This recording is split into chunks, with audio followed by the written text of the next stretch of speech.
بسم اللہ الرحمن الرحیم۔ السلام علیکم ورحمۃ اللہ وبرکاتہ۔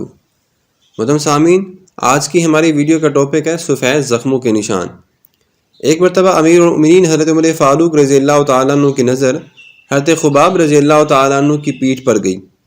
آپ نے دیکھا کہ ساری پیٹھ پر سفید سفید زخموں کے نشان ہیں۔ امیر المومنین حضرت عمر فاروق رضی اللہ تعالیٰ عنہ نے پوچھا، اے خباب، یہ تمہاری پیٹھ میں زخموں کے نشان کیسے ہیں؟ تو آپ نے جواب دیا، اے امیر المومنین، آپ کو ان زخموں کی کیا خبر؟ یہ اس وقت کی بات ہے کہ جب آپ ننگی تلوار لے کر نبی اکرم صلی اللہ علیہ وسلم کو شہید کرنے کے لیے دوڑتے پھرتے تھے۔ اس وقت ہم نے محبت رسول صلی اللہ علیہ وسلم کا چراغ اپنے دل میں جلایا اور مسلمان ہوئے۔ اس وقت غیر مسلموں نے مجھ کو آگ کے جلتے ہوئے کوئلوں پر پیٹھ کے بل لٹا دیا۔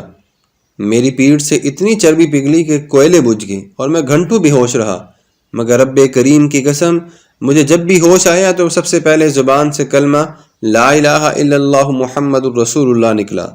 امیر المومنین حضرت عمر فاروق رضی اللہ تعالیٰ عنہ جب آپ کی یہ بات سنی تو آپ آبیدہ ہو کر آپ نے فرمایا، اے خباب، قمیص اٹھاؤ، میں تمہاری اس پیٹھ کی زیارت کروں گا۔ یہ پیٹھ کتنی مبارک اور مقدس ہے جو محبت رسول صلی اللہ علیہ وسلم کی بدولت آگ میں جلائی گئی ہے۔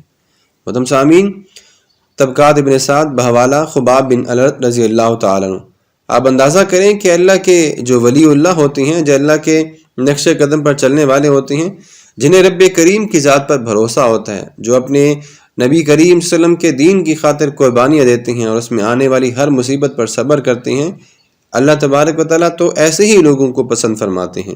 بجائے اس کے کہ ہم غیبت کریں، چغلی کریں یا اپنے گناہوں پر نادم و شرمندہ نہ ہوں، ہمیں فرائض اور واجبات کو چھوڑنے سے بہتر ہے کہ ہم اللہ تبارک و تعالیٰ اور اس کے حضور جو ہے وہ حاضر ہو جائیں۔